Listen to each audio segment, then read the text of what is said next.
श्रुतिस्मृतिपुराणानाम् आलयं करुणालयं नमामि भगवत्पादं शङ्करं लोकशङ्करं शङ्करं शङ्कराचार्यं केशवं बादरायणं सूत्रभाष्यकृतौ वन्दे भगवन्तौ पुनः पुनः ईश्वरो गुरुरात्मेति मूर्तिभेदविभागिने व्योमवद्व्याप्तदेहाय दक्षिणामूर्तये नमः।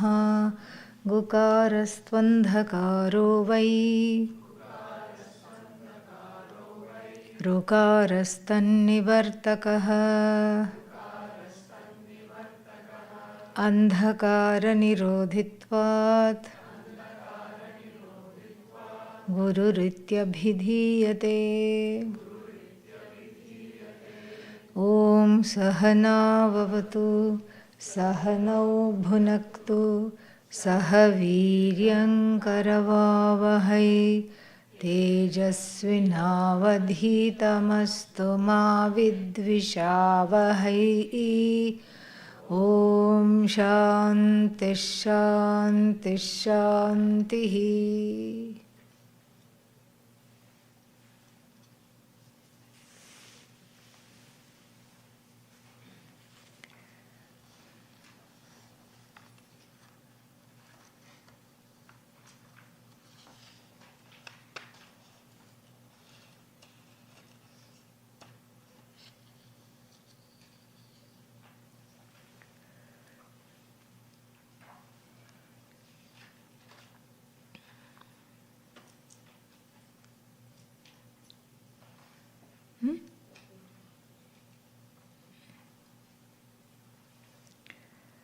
From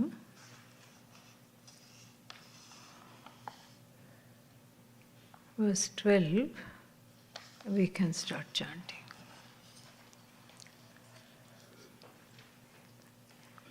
Not okay? What happened?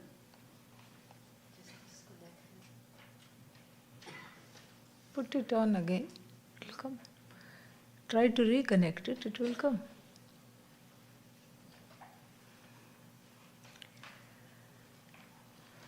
Number 12, together. Vidyayah pratikulam hi karma syada nirvikaratma buddhischa vidyetiha prakirtita ahankarta mamedam syat iti karma pravartate vastvadhina bhaved vidya kartradhino bhaved vidhihi. Up till here we have seen, in these two verses, Adi Shankara refutes the karma, jnana karma, samuchchaya vada. Vada, a contention. A contention that totally has a wrong understanding of what knowledge of the self is, it doesn't know. Knowledge of the self, what it is, it doesn't know. This particular contention. And who is the adhikari, it doesn't know. It's just somehow beating the dead horse of the Veda being one particular entity, and that Veda alone must be studied in totality. So if the first part says such and such a person has to do this karma, then that person has to do the karma. So you cannot get out of karma. Yes, jnanam also you study. It's like saying that I'll have little bit of samsara and little bit of moksha at the same time. Not possible.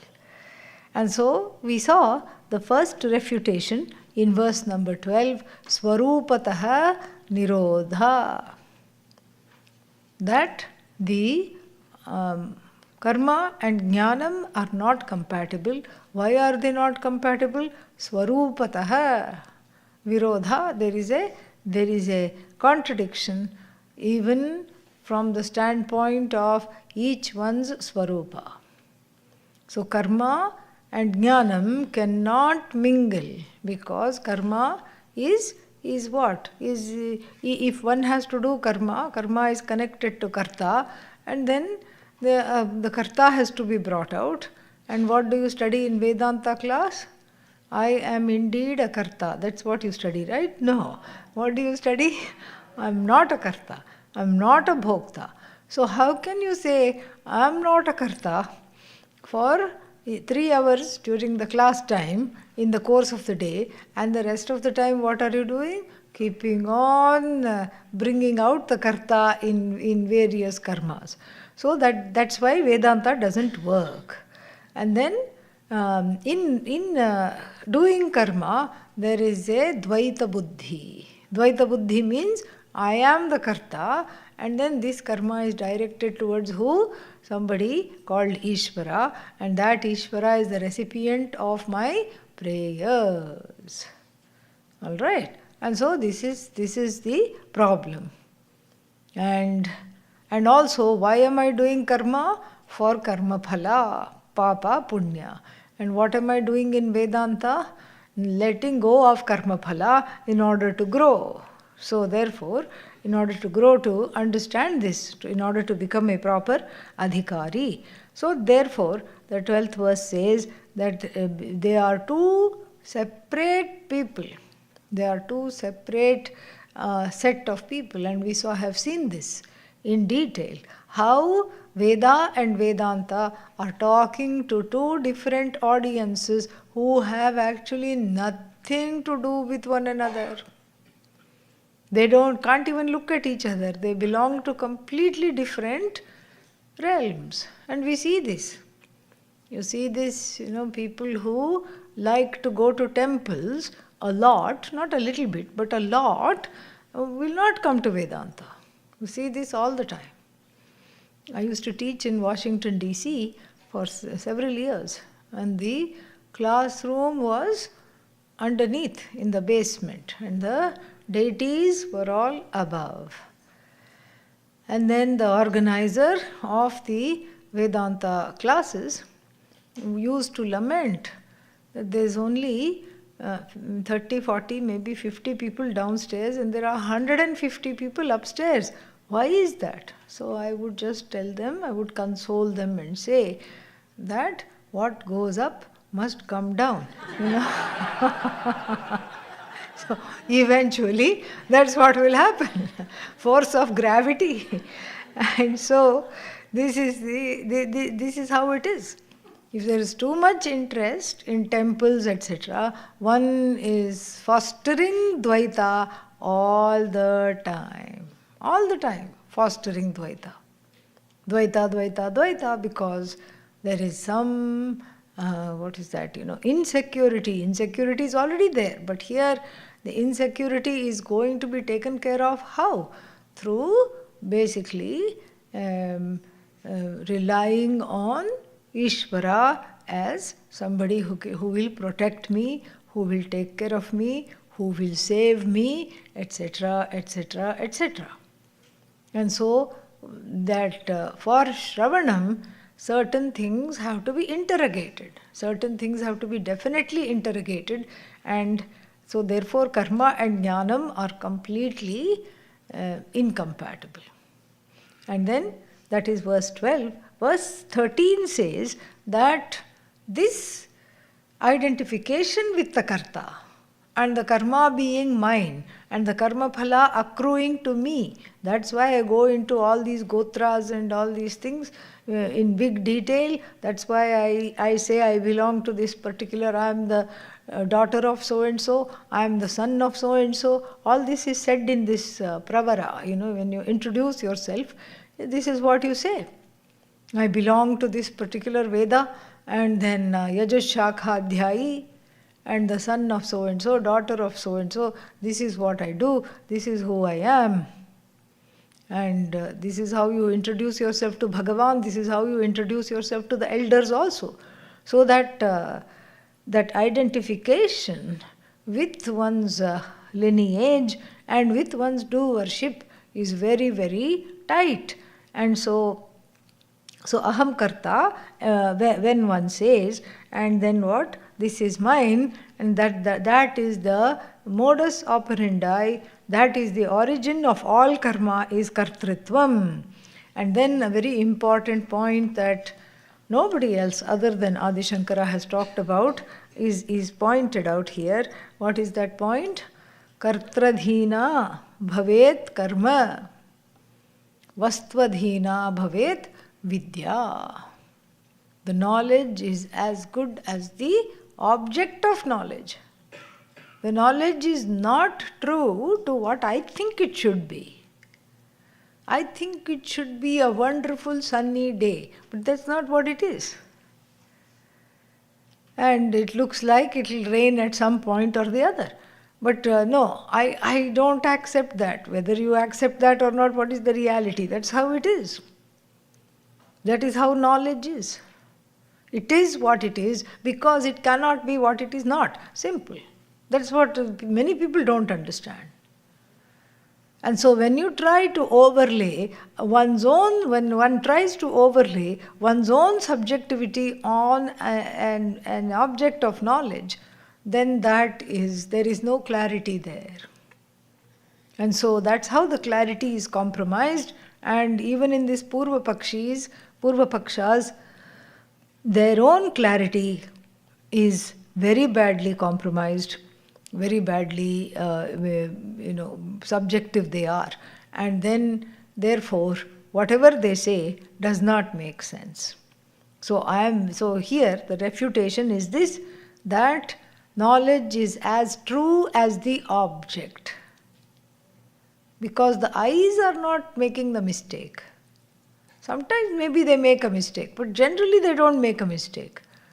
The eyes, the ears just report.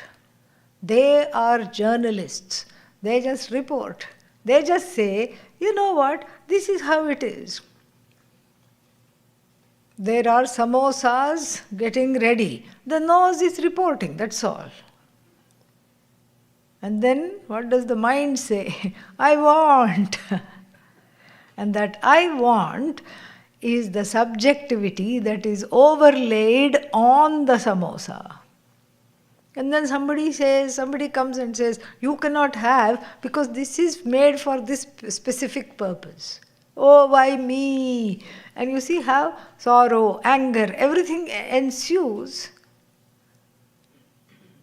And this is the identification with the karta, the identification with the bhokta, and the lead to subjectivity. And that subjectivity cannot be overlaid on things that are there to know. Whereas things that are there for the sake of karma, things that are where karma is concerned, choices abound. At least 3 choices come to mind. You can do, you need not do, you can do some other way. You can do later, or you can do some other way. Those choices are not there for knowledge. This is a clip. I can't say sometimes it's a clip, sometimes it's not a clip. I can't say that. It is always a clip. And so, if I say that I can see it as a clip, or I can see it as not a clip, a clip. If you put Sanskrit negation, I can see it as a clip, or I can see it as a clip, not clip. And then, sometimes I can see it as a clay figurine. It doesn't go. This is what is called, the pramana is okay, the eyes see, but somehow the mind, the ahankara, etc., and the ragadvesha, and the penchant for priya and apriya have interfered in the operation of the pramana. It's not that the pramana is wrong. Pramana is telling this is a clip. But somehow the ahankara refuses to accept it's a clip, because in so doing, it senses that there is a loss for itself. This is how we are in this particular situation. And so, this one, the first one was Swarupataha Virodha. First one means, the first one we chanted. What was that? 13? No, 12. 12. Verse 12 was karma and jnanam are totally opposed to each other by their nature. And the second one is hetutaha virodha is shown. Hetu means what? Reason, origin, cause. What is the cause of karma? Somebody has to own up the karma and say it is my karma, so karta is the cause of the karma. What is the cause of jnanam? Akarta is the cause of jnanam. And so that is one more incompatibility, because the origins of karta, akarta are very different. The akarta is the origins of the akarta is the origins of jnanam is what? Is appealing. Who is the one connected to jnanam? The one who is ready to drop kartritvam and remint themselves as karta. For them, this knowledge is important. And so like this, the refutation continues in the 15th verse also. Let us, 14th verse also, let us chant that. Karakanyupamridnati vidya buddhimivoshare iti tat satyamadaya karma kartum vyavasyati. This is a very important one. And the third one is phala. From the standpoint of phala, phalataha, there is a difference between karma and jnanam. And so, what does jnanam do? And there, the technical term is used, karakanam upamardhanam. Karaka upamardhanam. This is a technical term. And that's what is expressed. Karakani upamridnati. Mridnati, ninth conjugation. Mrid is the dhatu. Mridnati is crushed, squashed. Then we have to see what is crushed. Karakani. What are karakas? Factors involved in action are called karakas. It's also a technical term in Sanskrit, but it still means factors involved in all kinds of action. What are the actions? What are the factors? I have to be there, because if action is there, action cannot just happen without I. So I, first karaka. And if you recall grammar lessons from 3rd or 4th grade, you did something like case, cases. And then first case, second case, third case. Like this. So, what is the first case? Karta. Karta comes first, because without karta, no other karaka can exist. No other cases or factors in action can exist. The first one, I have to be there. I, who is ready to mint myself, identify myself as what? Karta. Subject. Second case, object. I. And then, what do? I see. Then what do you see? I see a pot. What are you seeing? A pot. So pot becomes object, not subject. Pot becomes object. I am subject. The object case is called dvitiya karaka. Karma karaka. Karma means object here. Karma has many meanings. We have to be careful. Then karma karaka. Then subject, object. Are the two things enough for action? Not always. Sometimes maybe it's enough. I run to the village. Aham gramam prati dhavami. I run to the village. Then that's enough. Sometimes it's enough. But then that's not how samsaric conversations take place. Because people want to know why you are running, what is the purpose. And then, how did you run? And then like this, or even forget run, I go to the village. Aham gramam gacchami. How did you go? Did you go by car? Did you go by bullock cart? How did you go? And for what purpose you went? And from where did you go? Did you go from another village? Did you go from a town?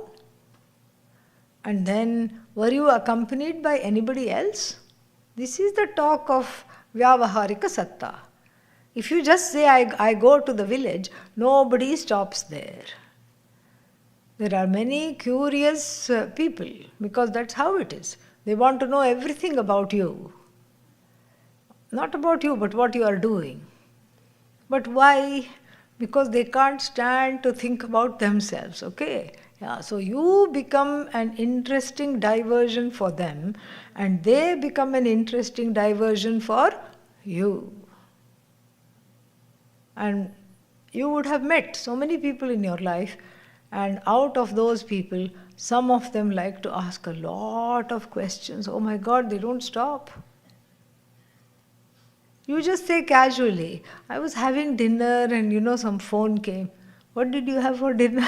This is completely irrelevant to the discussion. What you had for dinner, you also may perhaps not remember, but they will ask. There is a certain curiosity. It's either because they cannot stand their own lives and they have to be completely focused on yours, or they want to see what makes you tick. That could also be there. Or it's a control issue, a hidden control issue. Not knowing is not no control. So if I know more, information is power, so I feel as though I'm in charge. It's a very bad habit. But that's how it is. Sometimes they just don't let you go. And that's why I suppose the Karakas were born, because of these people. Because of the existence of these kinds of questions in the universe gave rise to the grammar, Sanskrit grammar, which has so many karakas. So the first karaka, karta, aham, because without me no action can ensue. Second karaka, what is being acted upon, the object of the action, like village. Aham gramam gacchami, the grama becomes what? Object of my going, the object of the verb, to go. Then you went, how did you go?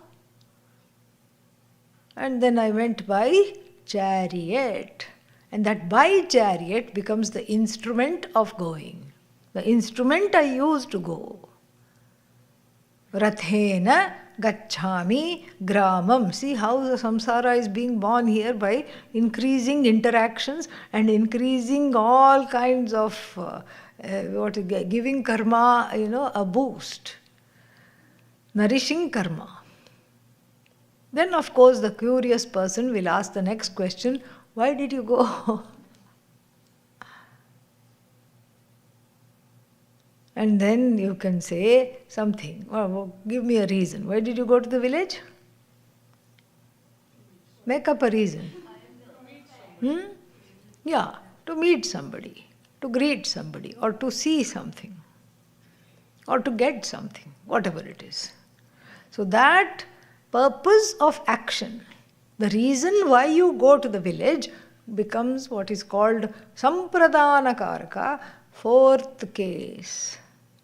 Fourth case means the purpose of action. Like Rama went to the forest.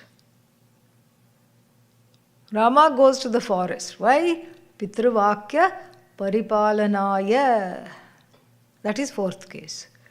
To make sure he fulfills the vow of his father given to his stepmother, Kaikeyi. That is in the fourth case. Or I just went to the village for a holiday, Brahmanartham. Brahmanaya, just to roam around. Because tired of the city life, somebody invited me, they had a farmhouse, and I went there just for the sake of roaming around. That is also a possibility. This is all comes under fourth case. And then the person can ask another question. We have to cover all the ground here. Where did you come from? You went to the village, but from where did you go? Oh, I went from one village to another village. Gramat gramam gacchami.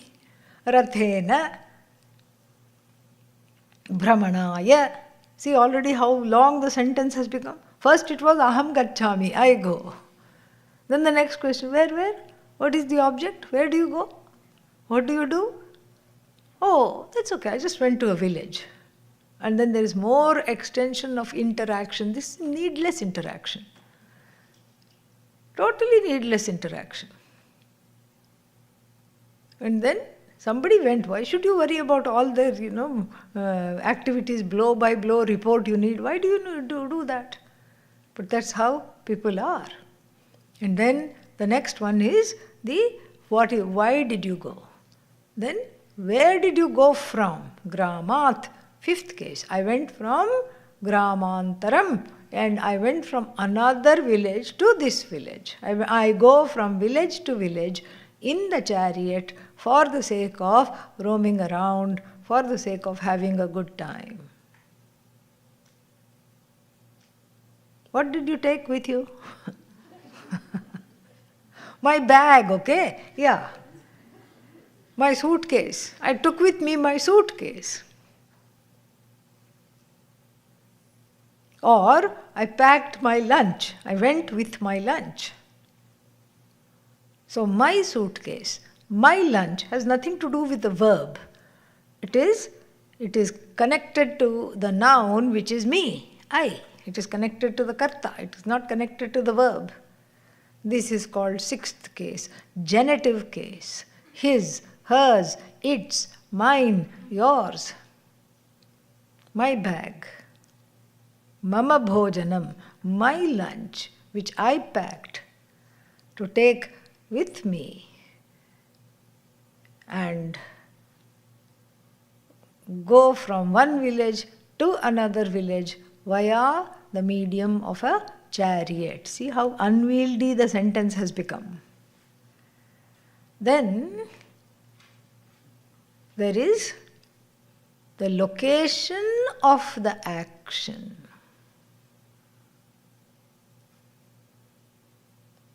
So the action is happening and the action should have a location. Kumbhabhishekam asti. Kumbhabhishekam is there. And the pertinent question is what? Where? Where is the Kumbhabhishekam? Gurukule. In the Gurukula. Kumbhabhishekam is underway. It's going to start. Kumbhabhishekam is going to start where? In the Gurukula. So in the Gurukula becomes the location where the action is taking place. Not to be confused with the fifth case. The fifth case is that one has come from. The origin of action is the fifth case and the location of action is the seventh case. Then there is also, in Sanskrit, we have the vocative case. Rama, it's calling. Yeah, it's a plutaswara. You elongate it because your voice has to carry. Rama might be in the dining hall. Chapad Rama. That's why. Foodie. Okay? So foodie Rama might be in the dining hall. You want your voice to carry, so you elongate that. This is eighth case. In what is ninth case? What happens after using all these eight cases? Basket case. That is all that is left. So these are called the karakas, that are factors in action. Applicable to who? I, the karta, the doer, the subject. Now, what happens in Vedanta is the swallowing up of all the karakas. See here, so easy it is. Who is the subject? I. Who is the object? I. What are the means of in the instrument? Who is the instrument? I, non-separate from I. What is the purpose? I. Purpose is also non-separate from I. And then, where did this action originate? From me. And what are the things connected to me? Just me. That's also me. And where is the action taking place? In me. Rame Rame Manorame. Very nice it is. Shortcut to Vishnu Sahasranama. Vishnu Sahasranama, it takes about 25-30 minutes to chant. And nobody has half an hour, okay? Yeah, it's very difficult to have half an hour in one's life.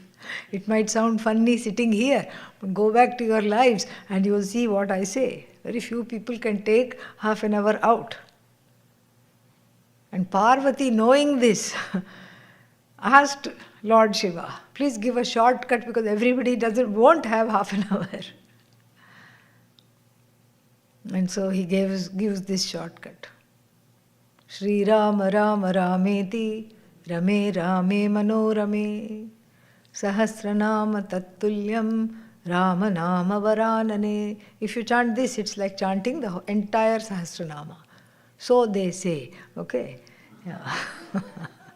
So, now, Rame means I revel. You revel in what? Rame. In Rama. What is this Rama? Yoginaha yasmin ramante. Ramante asmin yoginaha. Iti Rama. Rama is that in which all the yogis revel. So the seventh, what is that? Atma. Yogis revel not in samosas. Yogis revel in Atma alone. Bhogis revel in samosa, not yogis. So then in Atma alone they revel, and then so the seventh case is what? I. Everything is I. This is called Karaka Upamardhanam, the swallowing up of all Karakas when you enter the realm of Jnanam. The total annihilation of all the Karakas. This is illustrated in the famous mantra we chant before lunch. What is that? Brahmarpanam Brahma Havihi Brahmagnau Brahmanahutam Brahmaivatena Gantavyam Brahma Karma Samadhina. Brahman is the Arpana. Everything is for the sake of Brahman alone. And then what is the offering itself? That you put into the fire. What is that? Ayo, whatever I ask, the answer is Brahman, okay? Yeah, don't disappoint me. So, what is that you put in the fire? Brahman, non-separate from Brahman. Brahma Havihi. What is the fire? Brahman. Brahmagnau. Brahmagnau. Agnau means in the fire, which is Brahman. The seventh case gone. And then, who is the Yajamana? Brahman. Even after telling the answer, there is hesitation. You don't know what to do. So, who is the Yajamana? Who is the one who is offering? Brahman. And then, what is the goal of this offering? Brahman. If you have doubts, this is going to be very difficult, okay? This conversation between us is going to be very difficult. The goal is Brahman, wayfarer is Brahman. This we have understood separately. It's not that you don't know this, you know this already. The goal is Brahman, the sojourner is Brahman, the road is Brahman, the traveler is Brahman. Like that I have explained in other contexts. This we are using the same logic, we are using the same understanding and using a different, what is that called, simile here, different example. Udaharana is different. Here it's the yajna, because that is what is being talked about here, karma and everything. Even in the Bhagavad Gita, yajna is what people were obsessed with in ancient India. And so this yajna is being talked about. So who is the person performing the yajna? Non-separate from Brahman. Brahman. Brahmagnav, the fire is Brahman. The havis is Brahman. And then, everything is being done for whose sake? Brahman. And for what purpose? To gain Brahman. And then, so Brahma Karma Samadhina, by the person who has dedicated everything to Brahman. This illustrates this is called Karaka Upamardhanam.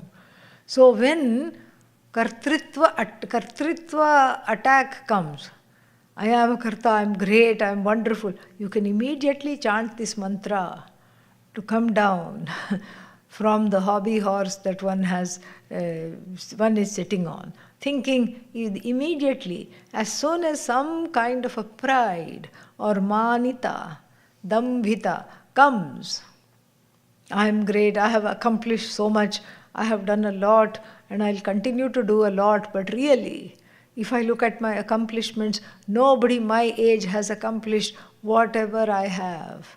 If that thought even by mistake comes, immediately chant Brahmarpanam Brahmavihi, knowing the meaning, that really you are not doing anything.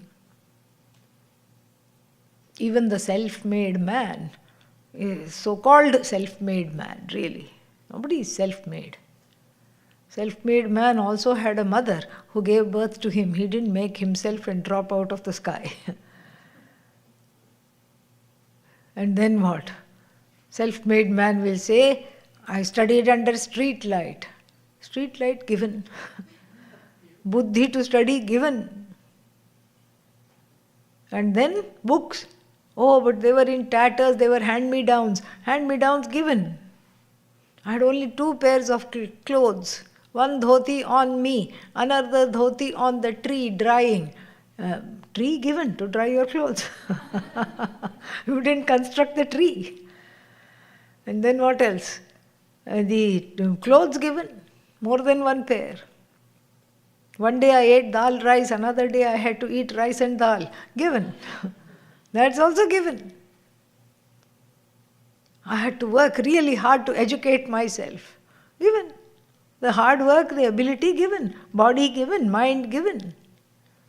Then somehow I convinced the teachers and the principals of the schools and colleges to take me and educate me for free. Given. Principal given, teachers given, knowledge given. Somehow I got a job with great difficulty. Job given. Buddhi given to get this job. So the so-called self-made man has had a lot of help here. And so there is no such thing. Everything is given. And in this is a 2-step understanding, because immediately to say I am Brahman, as you could see, was difficult. Each time I had to prod, even in the room.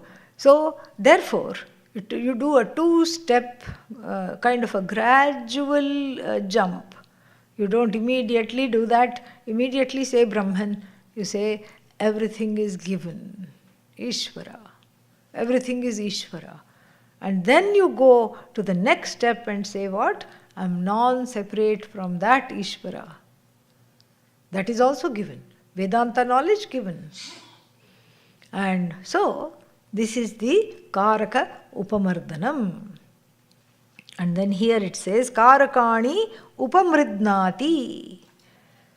When do the Karakas die away? When do the Karakas die away?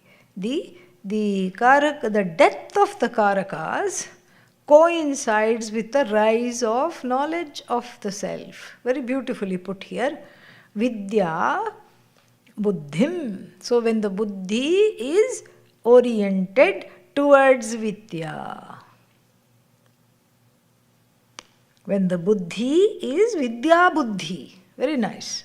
A buddhi that has either attained the Vidya or at the very least is oriented towards the gain of the knowledge, has become a mumukshu, a buddhi that has become a mumukshu, jignasu, that kind of a buddhi. The rise of that kind of a buddhi is the death of all the karakas. And a lovely example is given, iva ushare. Ushara, or sometimes it is called ushara, means a kind of a dry land, dry salty land, like a lake bed or something like that, which is dried up, there is no water. Or we can even take ushira as sand, sandy area. Sun and sand go together. So when the sun shines on the sand, what do you see if you keep looking? Mirage water. That is, mirage water. And the Jala Buddhi was there before. Jala Buddhi means water Buddhi. I saw from far, and what did I see? A lovely oasis, mirage water in the desert. And I said, oh, it's so hot, let me go have a dip. So saying, what did I do? I ran towards the water, the lovely lake. Why? Because I was having Jala Buddhi. And then, what happened to the Jala Buddhi when I tried to dip my toe in the water? I went close and I said, okay, now let me see the temperature of the water. If it's too hot, I won't go in. Let me see. And I tried to dip my toe in the water. What happened to the Jala Buddhi? It was replaced by Ushira Buddhi. This is not Jala at all. The Jala Buddhi gone, Ushira Buddhi became predominant. Jala Buddhi is Mithya Jnanam or Satya Jnanam? Mithya Jnanam. Because that so-called Jalam, that so-called water, shining on the surface of that dry sand, and the sand has this silica, and then that's what makes it look like water. Some metal content will always be there in the sand, which shines in the sun. And so this Jala Buddhi was there as long as Ushara Ajnanam was there. The Ushara Ajnanam morphed into Jala Buddhi. Sand Ajnanam gave birth to Mirage Buddhi. Seeing mirage where? Where it is not. This is a pure adhyasa, projection, superimposition. So now that I have gone near means near to this place where this apparition has originated, then what do I see? I don't even see one drop of water. There is no water at all. What is there? Ushara, whatever you want to call it. Both are okay. There is just a dry sand bed. No water is available. So the Jala Buddhi undergoes death. The death of the Jala Buddhi is the rise of Ushara Buddhi. In other words, the death of Mirage Buddhi coincides with and is preceded by the rise of Sand Buddhi, Desert Buddhi. If this much is understood, then we have to look at it. We have to look at how the how this example relates to what we are talking about. So the death, similarly, for me, the seeker of this knowledge. For me, the mumukshu / jignasu, the mumukshu who has turned into jignasu, for me, the death of all the factors of action. Upamardanam, karaka upamardanam. And this is very interesting because you could just say mardanam. You could just say karakani mridnati. Why this upa? This upa is very important. This prefix called upa means samipe, when you get close. Just like in this example. That's why this particular example is given. Rope snake example will not work here even though it's the same idea, because nobody goes close to the quote-unquote snake. Nobody examines it closely. You look at it from far and say eek and run away. For that it is good. Nivritti pursuits. But here the water is harmless. The water is not going to come and bite, so I can go close and look at it. So this upamardhanam means when the eye is very, the proximity of this eye to the vision of Vedanta cuts off all the divisions that are born of karakas, factors involved in action. The vision of no division, when it is closely understood means understood as I. That's why upamridnati, and then what else do we know has the word upa in the beginning? Upanishad, same thing. Close. It is concerning me. It's not concerning somebody else. Somebody else, for them, if they are having the death of karakas, glory be. Well and good. But here we are talking of for the mumukshu, for the jignasu, the karakas are all dead. No factors in action other than the truth of oneself. Who is the subject? Me. Who is the object? Me. There is no atma, anatma. Anatma, we have seen, is what? An extension of the atma because it depends on atma. It's nothing but atma. Object gone, swallowed up. Then what else is there? Instrument of action. How do you do something? What are the tools? What are the tools here? Nothing. No tools other than me.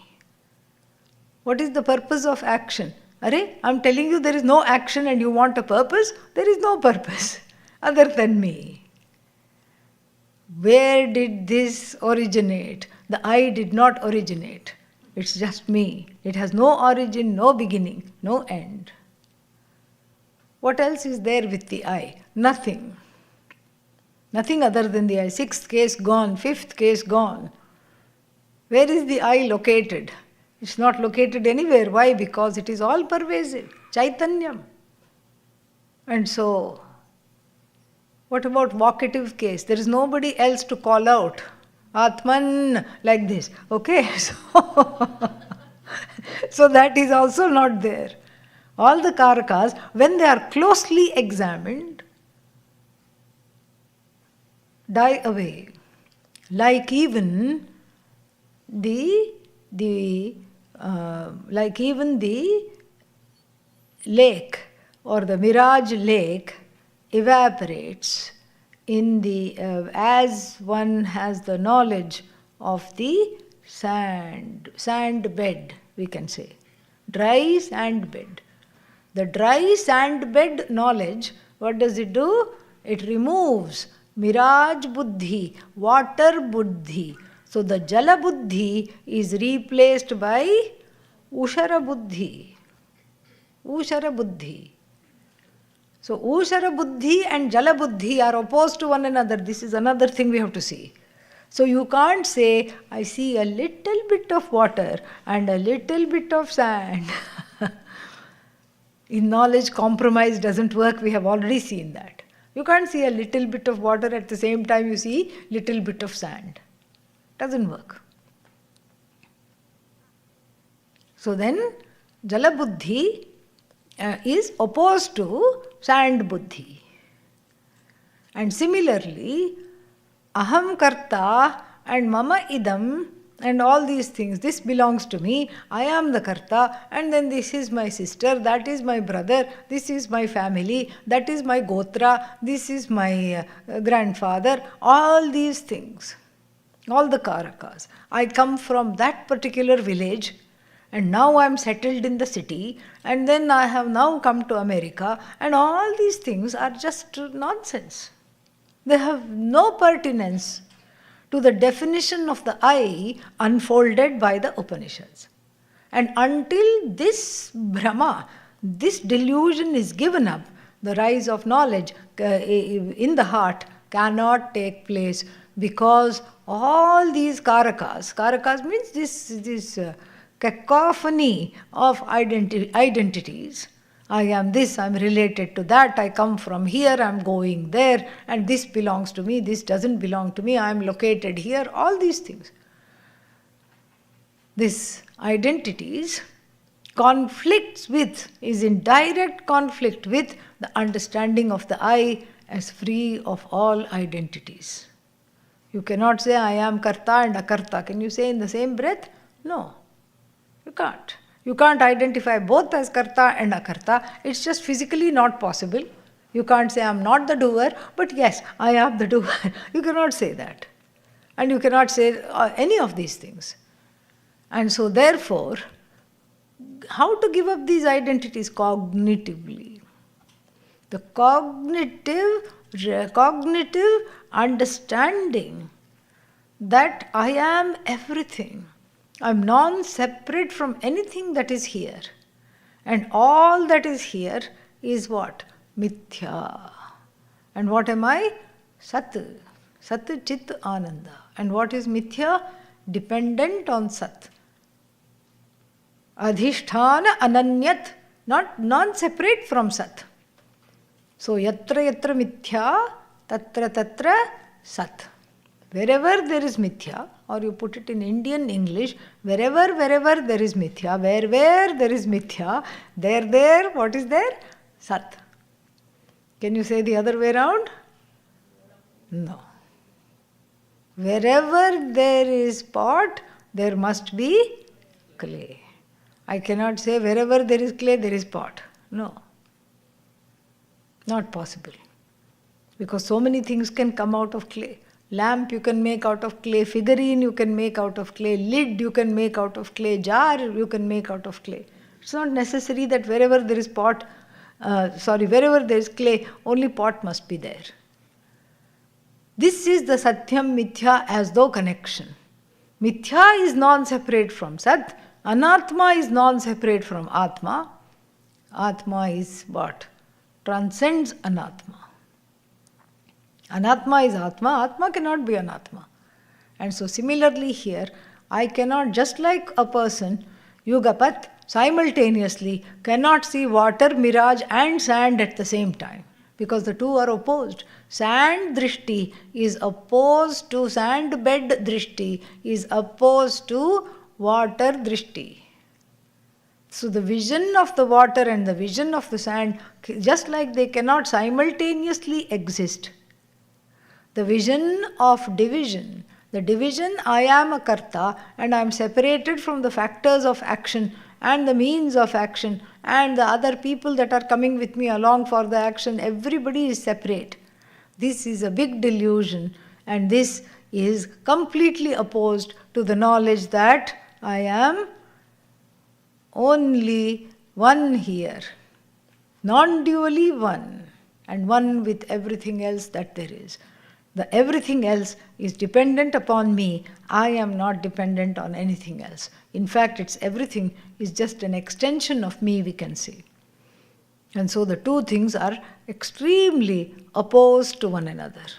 So similarly, the karaka buddhi, the karakas are dropped cognitively, and that becomes a prerequisite for the understanding that I am limitlessly whole and not located in anything, don't have a truck with anything.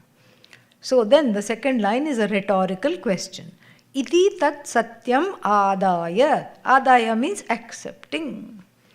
So accepting. Accepting this as satyam.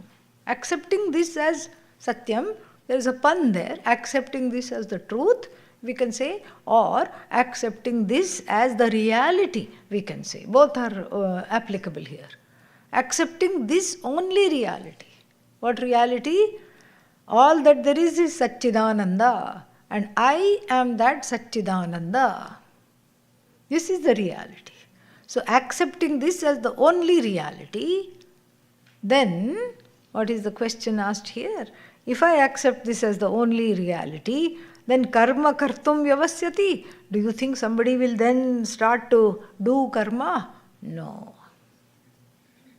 Because karma immediately necessitates a feeling of incompleteness, inadequacy.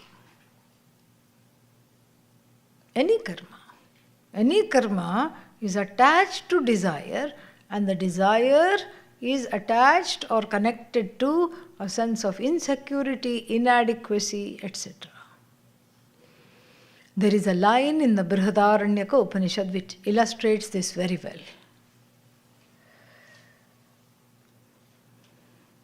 Atmanam ched vijaniyat ayamasmi iti purushah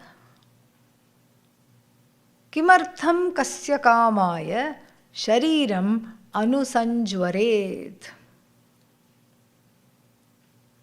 And this sentence is so important that the entire 7th chapter of the Panchadashi, consisting of 96 or 97 verses, is an exposition of this one mantra.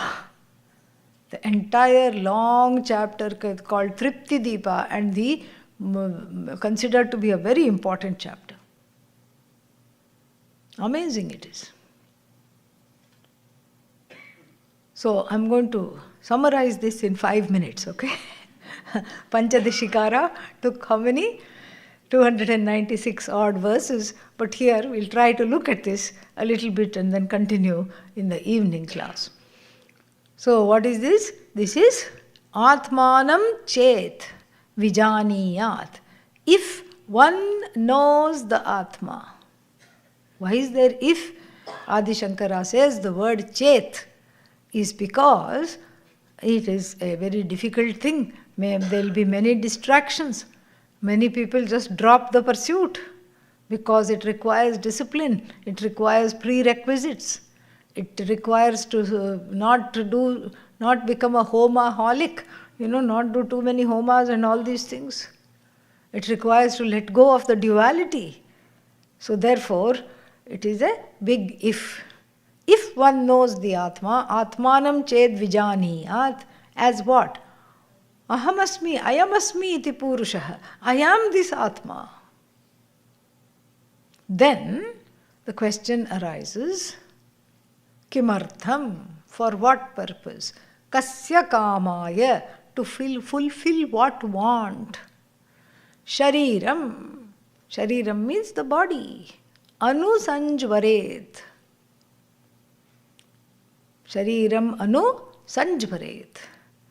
So shariram means what? Body. And what does the body do? The body goes through various modifications.